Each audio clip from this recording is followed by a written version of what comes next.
Hari ini adalah pertemuan ke-8 untuk perkuliahan ya. Untuk perkuliahan Metopen kelas M. Selanjutnya yang berkaitan dengan UTS kemarin, penugasan yang terakhir adalah pengumpulan proposal ya. Pengumpulan proposal. Harapan saya dari proposal tersebut Anda sudah memiliki target, memiliki kesiapan untuk melakukan penelitian ya. Ini masih ada yang gabung. Karena target Anda pada Metopen ini adalah setelah proposal terkumpul, maka Anda selanjutnya adalah action untuk melakukan penelitian. Sehingga bagi yang SDM, keuangan, ya, terutama keuangan sudah bisa melakukan actionnya, SDM dan pemasaran sudah bisa menyebarkan kuesioner ya, kalau sudah siap kuesionernya. Tapi apabila kuesionernya belum siap, Anda kepengen bimbingan sama saya, ya memang harus ketemu sama saya, begitu. Karena kalau berkaitan dengan kuesioner itu, kalau pengen bimbingan ya, kalau lewat online saya menjelaskannya nanti susah, gitu. Yang jelas, item-item pertanyaan, bukan pertanyaannya, item-item pernyataan yang menjadi kuesioner Anda disusun berdasarkan indikator. Satu indikator bisa menjadi satu item pernyataan atau dua item pernyataan, asalkan pernyataannya berbeda. Satu variabel, item pernyataannya minimal 5. Kenapa minimal 5? Karena nanti kalau ada uji validitas, ke delete 1 masih ada 4. Tapi kalau item pernyataan Anda itu hanya sebatas di bawah 5, misalnya ke delete 1 masih ada 4 gitu. Tapi kalau misalnya ke delete 2, masa item pernyataannya cuma 3 gitu. Satu variabel diukur dengan item pernyataan cuma 3, itu kan sangat kurang begitu. Nah, karena itu satu variabel item pernyataannya minimal 5. Nah, karena itu dari satu indikator, seandainya satu variabel Anda indikatornya cuma 3, Anda bisa nyusun item pernyataan, satu indikatornya dipecah menjadi 2 item pernyataan. Seperti itu cara bikin kuesionernya. Selanjutnya kalau memang Anda itu ambil item pernyataan dari indikator yang sama persis dari artikel penelitian, ya. Artikel penelitian itu namanya replikasi. Penelitian Anda namanya replikasi. Oke ya. Sumber indikator Anda tidak boleh diambilkan dari buku, harus diambilkan dari artikel penelitian. Jadi Anda cek di bab 2. Bab 2 Anda itu kan kajian teori.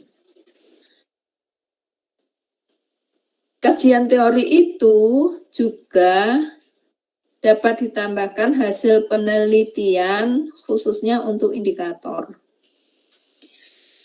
Karena kalau Anda menggunakan indikator kemudian menyusun item pernyataan tapi kok sumbernya dari buku, itu nanti diminta untuk mengulang. Jadi indikator harus bersumber dari penelitian, dari artikel penelitian. Itu lebih valid.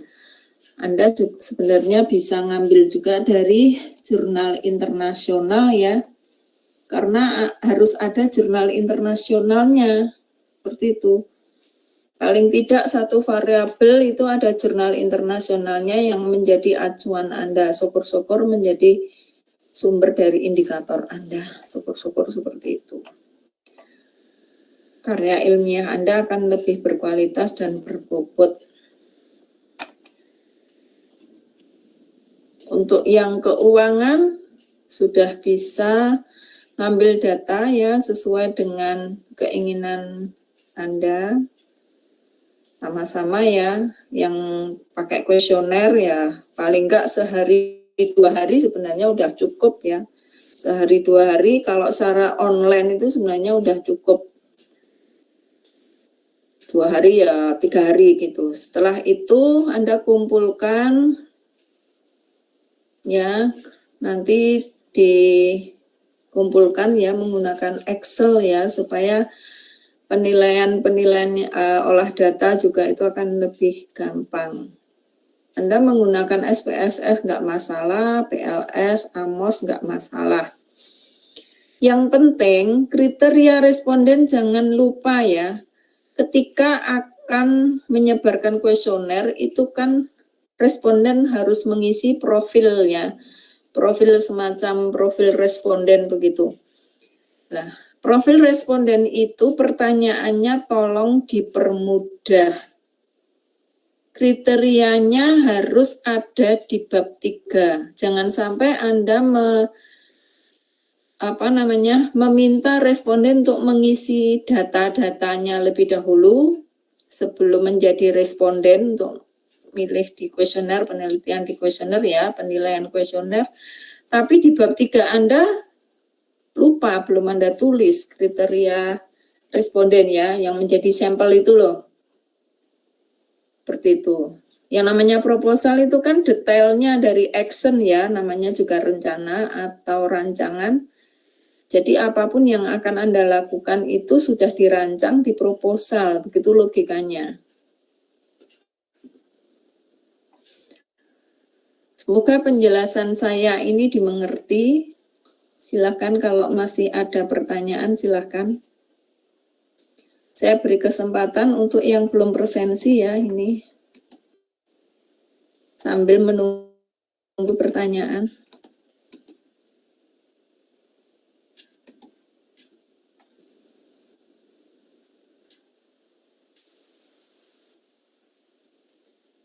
Silakan yang belum presensi.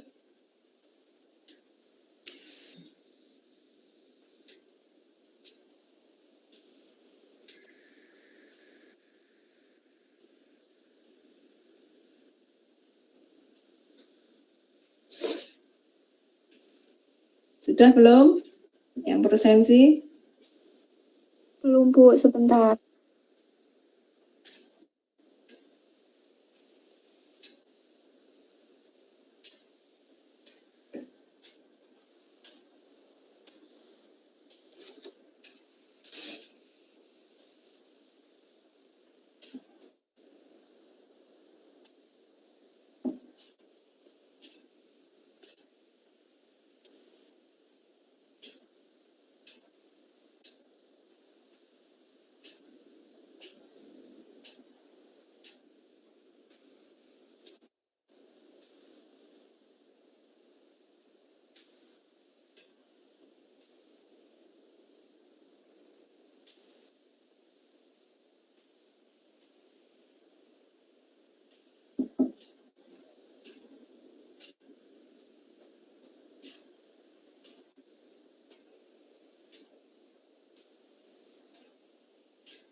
Astaghfirullahaladzim, alladzi la ilaha illallah hayyul qayyum wa atubu ilaih. Astaghfirullah, la ilaha illallah hayyul qayyum.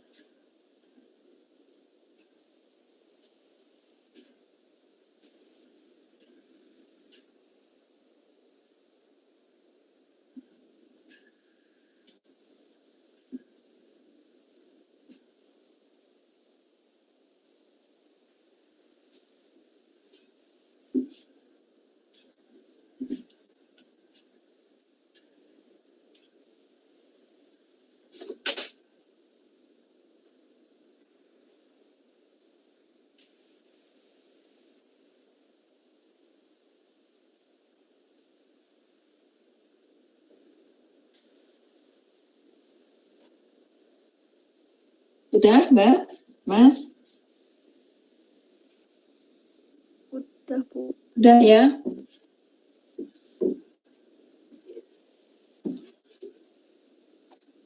Halo, sudah belum ini? Udah, Bu. Udah, Bu.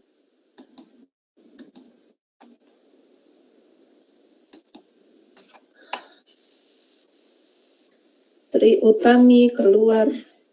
Kenapa ya keluar? Hilang apa gimana?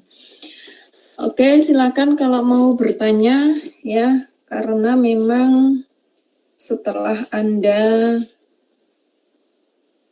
menyebarkan kuesioner atau pengumpulan data ya untuk diolah, dianalisa, dianalisa interpretasi sekalian ya, sehingga Anda seolah-olah mengerjakan skripsi bab 4 ya. Tapi arahannya adalah Anda mempersiapkan jurnal untuk publikasi. Jadi olah data diselesaikan. Kalau sudah memperoleh data, segera olah data. Selanjutnya interpretasi seperti Anda menyusun skripsi bab 4 seperti itu ya, hingga bab 5. Selanjutnya seperti kelas L, jadi saya tidak membedakan kelas L dan M, bedanya cuma perkuliahannya malam kalau kelas M.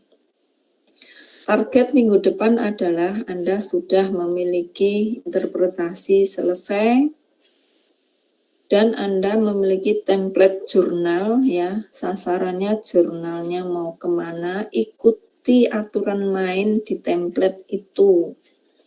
Aturan mainnya itu misalnya adalah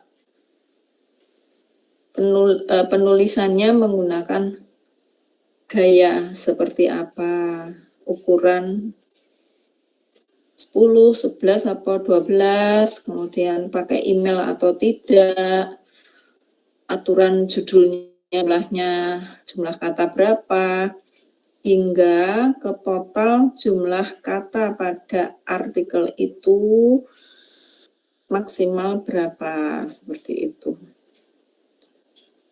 Sebenarnya untuk kesempatan jurnal internasional itu lebih luas dibandingkan jurnal nasional, meskipun jurnal nasional itu ya banyak, tetapi ya secara keren ya, prestis, keren, dan bakal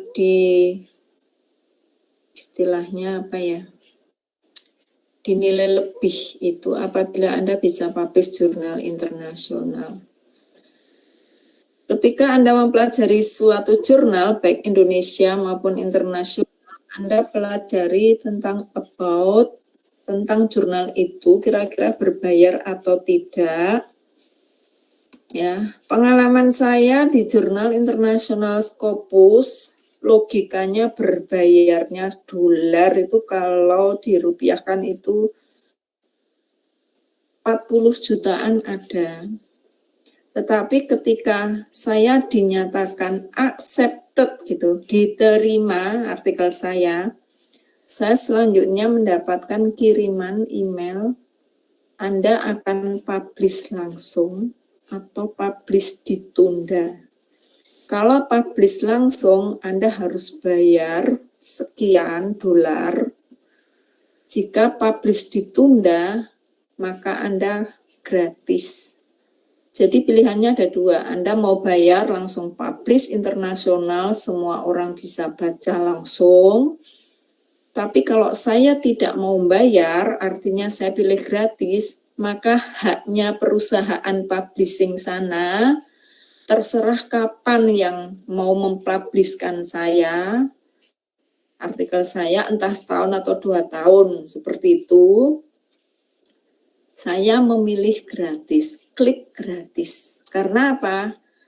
Karena persyaratan accepted sudah diterima, itu saya laporkan ke, kemarin S3-nya Unsud ya, saya laporkan ke Unsud bahwa saya sudah accepted, artinya sudah diterima, atau jelas-jelas bakal publish.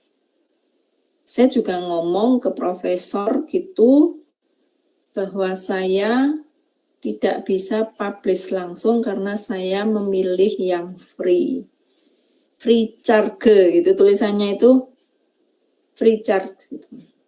Saya klik yang tidak berbayar, artinya tidak mau bayar, saya milih yang gratis, sehingga saya mendapatkan informasi aturan mainnya, jurnal saya tidak bisa publish langsung saat itu.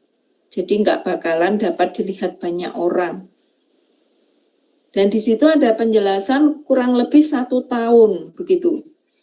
Tapi artikel saya sudah bisa saya download karena memang yang dikirimi cuma saya gitu kan, karena publishnya kan tidak di online kan langsung gitu. Yang jelas artikel sudah terbukti publish, filenya hanya saya yang punya, tapi file itu saya kirimkan ke pihak Unsud sebagai bukti saya sudah publish, sudah accepted dan sudah publish. Dengan demikian saya akhirnya diperbolehkan melaksanakan ujian S3. Jadi pada saat itu saya malah memiliki artikel jurnal 3 internasional, itu Scopus 1, Scopus 2, dan Scopus 3 pada saat itu.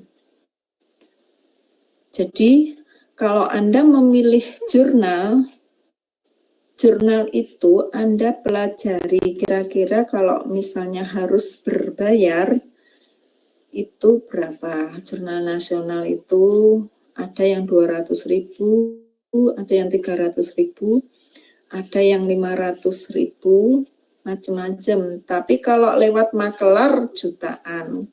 Ya, yang namanya jurnal itu aja ada makelarnya gitu. Jadi banyak makelarnya. Kayak tiket saja kalau nggak beli langsung itu kan ada juga makelarnya. Istilahnya apa kalau di sini? Anda beli tiket tapi tidak langsung datang. Itu kamu beli tiket di mana? Calo, Bu. Calo. Nah, seperti itu. Yang namanya jurnal internasional, nasional, ya, SINTA, terakreditasi, calonnya banyak banget. Makanya saya bilang, Anda cari sendiri aja aksesnya, pelajari sendiri, kira-kira aturan mainnya seperti apa, seperti itu. Ikuti template. Template itu adalah wadahnya untuk menulis lah. Wadahnya untuk menulis. Jadi aturan mainnya sudah ada di template itu, Anda ikuti saja. Dan email Anda, kalau misalnya diminta email, biasanya Anda sebagai penulis pertama itu ada tanda bintang ya, ada emailnya. Penulis kedua ada kalanya diminta email juga, tapi tidak ada tanda bintangnya. Hampir semua jurnal seperti itu. Jadi komunikasinya lewat Anda yang memiliki email pertama dan tanda bintang. Itu komunikasinya lewat penulis pertama, author satunya. Seperti itu. Mungkin ada yang bertanya? Email saya tulis di sini ya.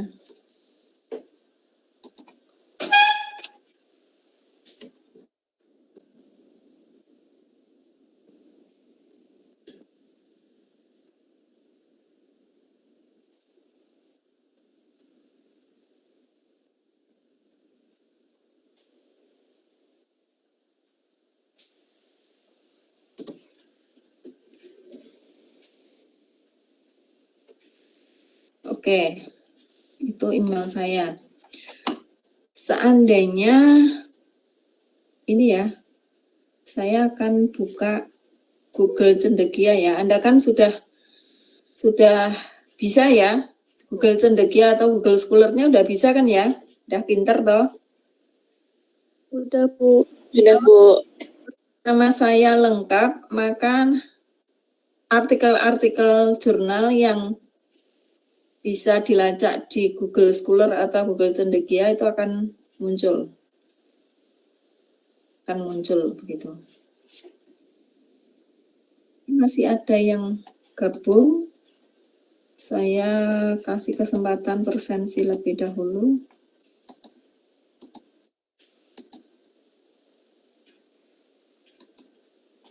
Silakan presensi untuk yang barusan bergabung.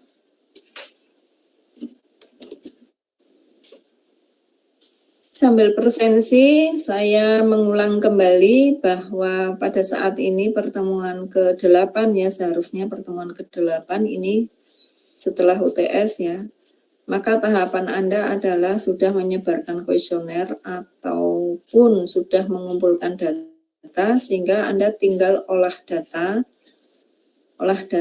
Anda harus memiliki file berbentuk Excel ya, file berbentuk Excel.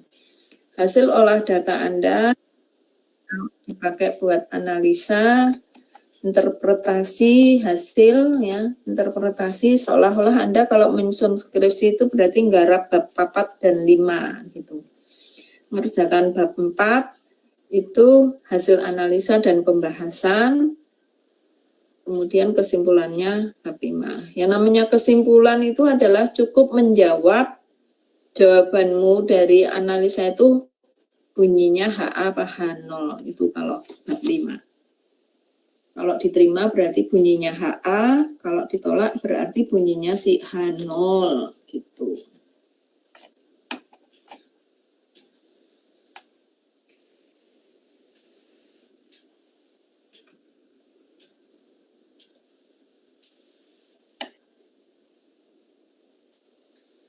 Saya sarankan Anda untuk memilih jurnal yang bagus. Kalau jurnal di nasional minimal Sinta 3 terakreditasinya ya.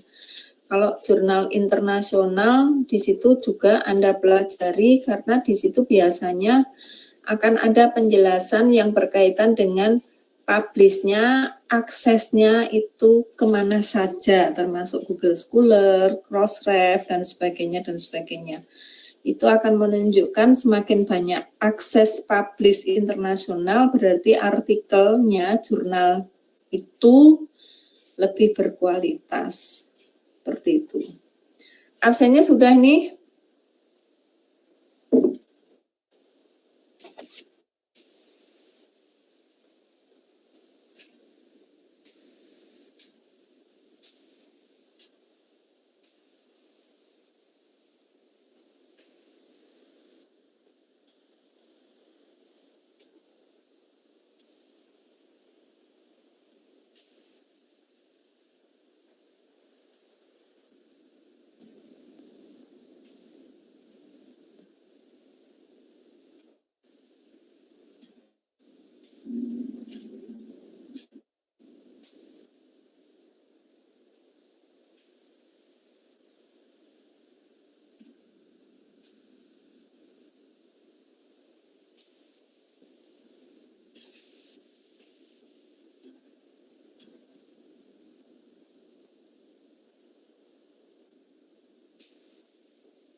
Saya tunggu ya, silakan bagi yang mau bertanya.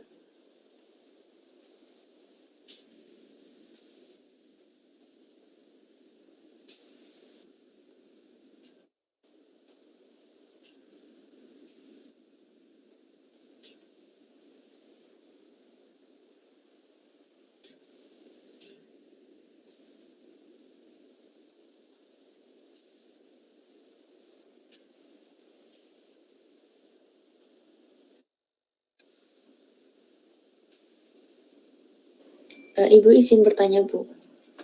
Ya, Ini berarti di semester ini kita output akhirnya itu jurnal ya, Bu? Wajib harus publikasi jurnal. iya, karena ini mata kuliah metode penelitian. Anda kan belum skripsi. Jadi metode penelitian itu ibaratnya ngajari skripsi.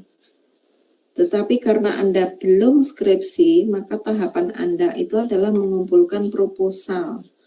Nanti UAS-nya bukan mengumpulkan skripsi, bukan. Tapi Anda hanya membuktikan bahwa Anda sudah submit. Submit itu artinya upload atau kirim ke jurnal yang dituju, ya. Syukur-syukur sudah publish, begitu. Ada beberapa jurnal yang publishnya itu tiap bulan, ada. Anda cukup mencari di Google, Jurnal Nasional Terakreditasi Sinta, publish tiap bulan, nah, atau publish trimester, misalnya seperti itu. Jadi pinter-pinternya Anda itu tanya ke Google, Mbah Google bakal menjawab lah, gitu. Pinter-pinternya Anda menggunakan kata-kata ketika meminta informasi ke Google. Dengan hal itu kan kita harus menyebarkan kuesioner ya, Bu. Iya. Kalau saya sendiri untuk yang kemarin di proposal itu saya kan PT-nya PT Biotakara yang di Purwokerto ya, Ibu. Nah, sedangkan saya magangnya ini sedang di Jakarta, Bu. Jadi mohon arahan Ibu untuk kalau seperti itu bagaimana ya, Bu? Sebaiknya untuk yang MBKM, penyebaran kuesionernya online saja, sehingga Anda membuat Google Drive itu online saja. Disebarkan ke siapa respondennya itu terserah Anda. Oleh karena itu, ketika ada yang membuka WA Anda misalnya begitu file untuk pengisian kuesioner, itu langsung yang pertama itu kan halaman permohonan ya, permohonan untuk Anda sebagai responden begitu. Profil responden, data-datanya gitu apa.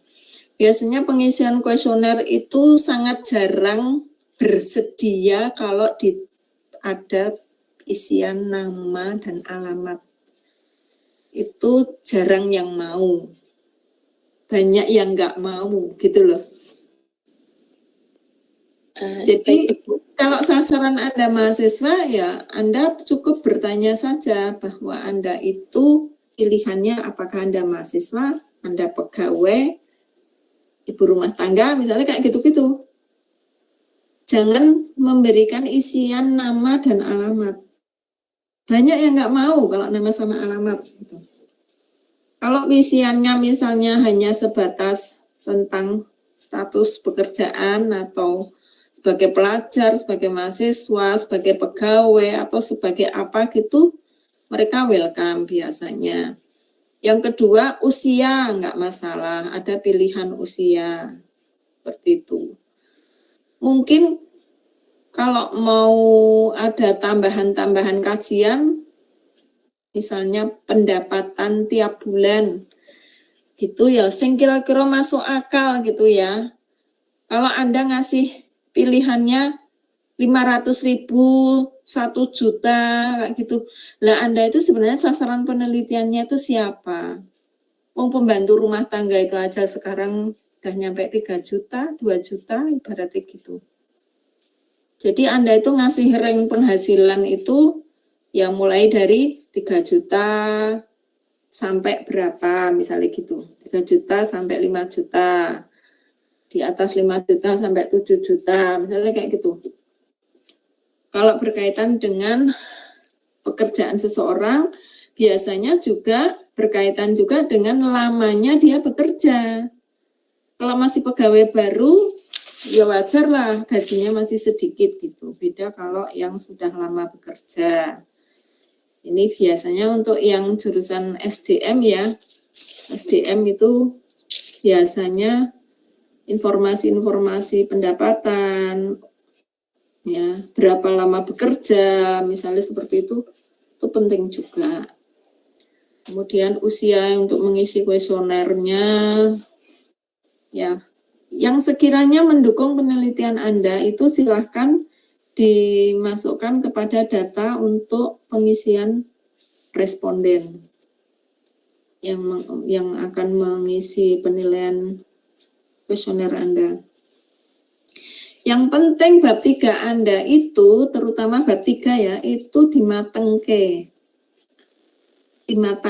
Karena nanti di artikel jurnal isinya bab 3 itu nanti nenggon metode gitu kan, metode penelitian.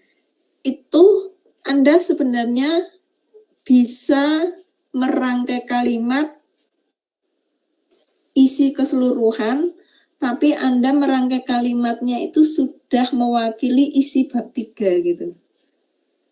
Bukan berarti bab 3 terus dicatat kabeh nenggon jurnal gitu, nenggon artikel. Karena apa? Karena jumlah kata itu aja dibatasi gitu. Di template itu jumlah kata itu dibatasi. Kalau bahasa skripsi, opo wae diomongke secara detail, ya kan? Kalau bahasa skripsi, apapun ditulis detail. Karena kalau sudah proposal itu namanya rancangan, tapi kalau sudah skripsi itu kan laporan. Namanya laporan itu kan bahasanya harus komunikatif. Arti komunikatif adalah si pembaca skripsi Anda jangan sampai bertanya kepada Anda. Karena apa yang Anda tulis itu sudah jelas. Begitu. Itu skripsi yang bagus seperti itu.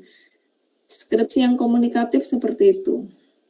Si pembaca sudah jelas. Nggak perlu bertanya lagi kepada si penulisnya. Itu berarti tulisannya berkualitas. Sama halnya artikel jurnal. Artikel jurnal diusahakan ya komunikatif, tetapi tidak detail plain nulis. Cukup Anda menggunakan kalimat yang itu sudah menggambarkan isi dari penelitian Anda begitu. Misalnya contohnya begini. Deskripsi Anda uji validitas detail diceritakan, normalitas, asumsi klasik dan sebagainya, detail gitu sampai kepada bahwa Anda melakukan case waste berulang kali misalnya gitu kan.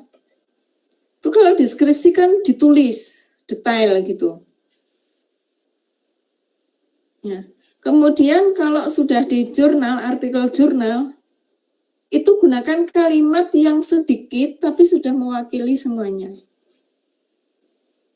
Maka contoh artikel yang sudah publish di jurnal yang Anda tuju itu perlu Anda baca.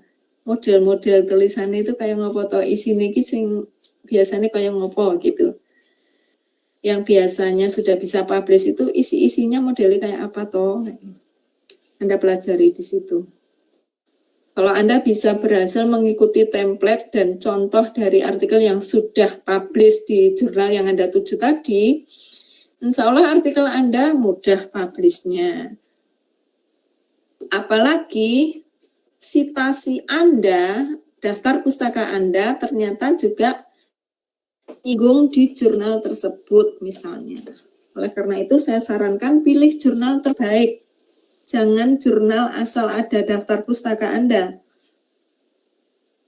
Karena Anda itu banyak sekali yang memilih jurnal asal gitu. Pilihlah jurnal yang berkualitas. Caranya ya, nama jurnalnya itu dicek di Google, dia level akreditasi atau tingkatannya itu levelnya bagus apa tidak, itu bisa dicek kok di Google, nama jurnalnya.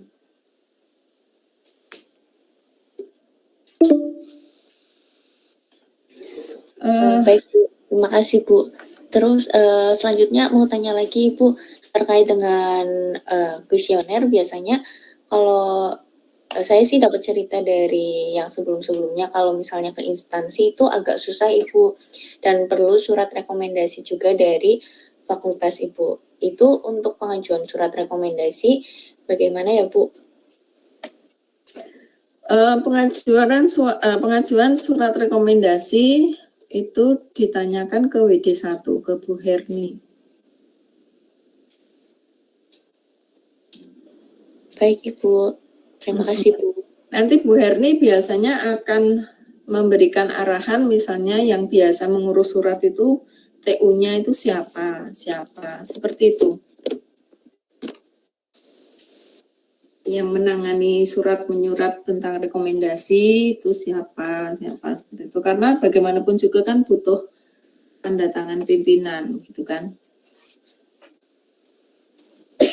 Baik Ibu. Yang paling gampang itu kalau respondennya masyarakat umum, mahasiswa, pegawai umum gitu. Jadi bukan pegawai suatu instansi, tapi pokoknya pegawai kayak gitu. Pegawai swasta gitu kan, sifatnya kan yang umum-umum kayak gitu tuh golek responden gampang. Lebih gampang daripada ke arah instansi. Pegawai-pegawai instansi, aduh pakai surat izin, pakai ini itu.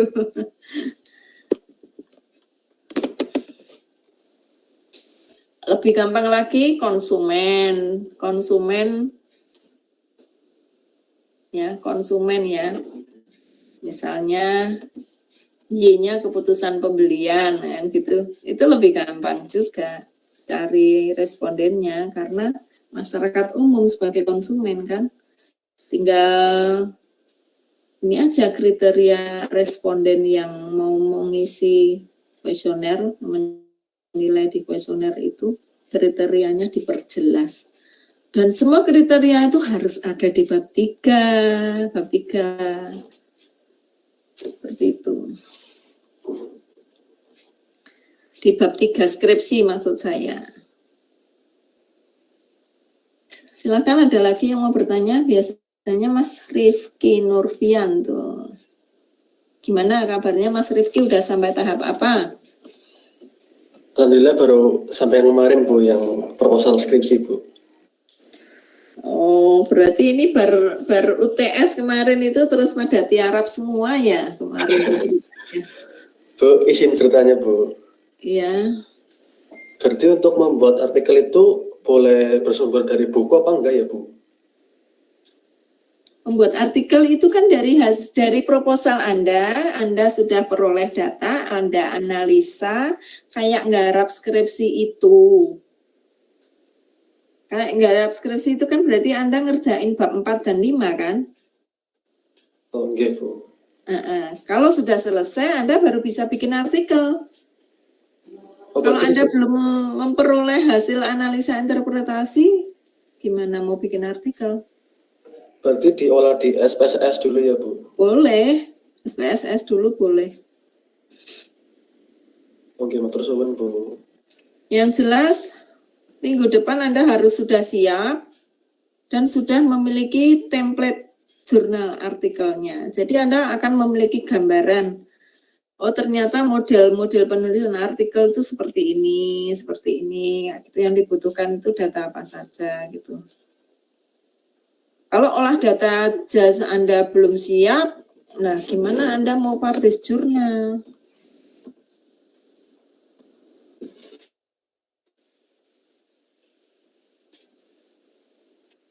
Begitu, karena ini mata kuliah metode penelitian ini wajib ya bagi mahasiswa yang melakukan MPKM gitu. Oke, kalau tidak ada yang bertanya lagi, akan saya akhiri. Ternyata JMIT-nya sekarang kena aturan hanya berlangsung sekitar 1 jam. Sudah ada peringatan nih tadi. Biasanya JMIT itu bisa lama gitu. Bisa free lama.